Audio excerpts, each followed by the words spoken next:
Сайн уу Библи Үлийг даган алхаж буй Мосе. Гитлэл 13 дугаар бүлгийн 21-ээс 22 дугаар ишлэл. Израильчууд Египтээс гарахдаа Канаан нутаг руу явах ёстойгоо мэдсэн. Гэсэн хэдий ч тэд аль замаар явхаа мэдэхгүй байв. Израилийн өвөг дээдэс Авраам, Исаак, Яаков нарын хөвгүүд хэрээр их аялж хонь малаа хариулж байжээ.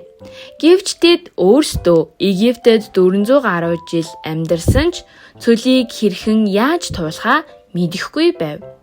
Чухамдаа Мосе сүүлийн 40 жилийн турш хээр талд хонь хариулж байсан ч тэр өөрөө яаж явах замаа мэдэхгүй байгаа бололтой. Тиймээс тэр хадам аваасаа хээр талд зам дээр тэднийг чиглүүлэхийг гуйв. Гэсэн хэдий ч Мосегийн хадам эцэг их нутагтаа буцаж ирэв. Мосе болон Израильчууд Канаан руу хэрхэн замаа олж чадсан бол? Тааллог 9-р бүлэгт Израильчууд Үлийг дагсан тухай өгүүлдэг. Бурхны асрын дээгүүр үл тогтох бүрд Израильчууд хөдөлгөөн хийхгүй болдог байв. Үл хөдлөхөд Израильчууд хуаранг орхин хөдлөхөөр бэлтгэдэг байв. Үл хөдлөхөд тэд цөлөөр Үлийг даган явв. Үл зогсоход тэд асрыг босгож үл дахин хөдлөх хүртэл тэнд буудалдаг байлаа. Израильчууд 40 удаа нүүсэн гэж Библиэлд бичсэн байдаг. Ачаагаа задалж, дахин баглаж 40 жилийн хугацаанд 40 өөр газар нүүжээ. Нэг удаа нүүхэд ч гэсэн жижиг зүйл биш байв. Израильчууд 40 удаа хөдөлсөн. Бүр ачаагаа задлаад ганц 2 хоногийн дараа дахин ачаагаа багладаг. Заримдаа нэг байрандаа 3 жил суудаг байсан. Израильчууд үйл дагаж явахдаа би энд жаахан үлдэж чадсан бол эсвэл энэ тийм ч сайн газар биш юм. Үйл дахин хизээ дэвшлэх вэ гэдэг байв. Израильчуудыг явахыг хүсэх үед үйл үлдэж, үлдэхийг хүссэн үедээ үйл хөдөлдөг байсан.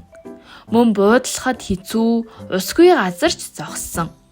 Тиймээс Израильчууд цөлөөр тэнүүчилж байхдаа өөрсдөө тулгарсан бүх гомдлолоо Мосе руу асав.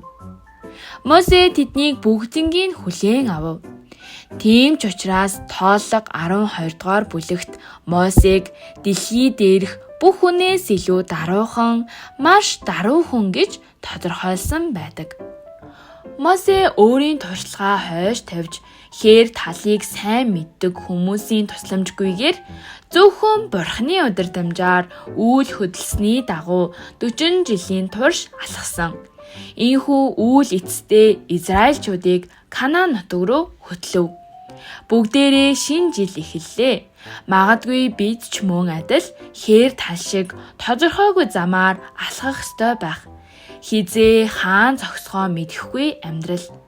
Тиймээс бид өнөөдрийн үгийг санаж байхыг уриалж байна. Бурхан Израильчуудыг Канаан нутаг руу хөтлсөнтэй адил тэр бидний амьдралыг өөрийн сонгосон газар руу хөтлөх болно. Он дуусах дөхөж байгаа энэ үед Бурхан Израильчуудыг удирдан чиглүүлсэн шигээ үйл шиг биднийг үгээрээ удирдан чиглүүлсэнд бид бүгдээрээ талархлаа илэрхийлцгээе.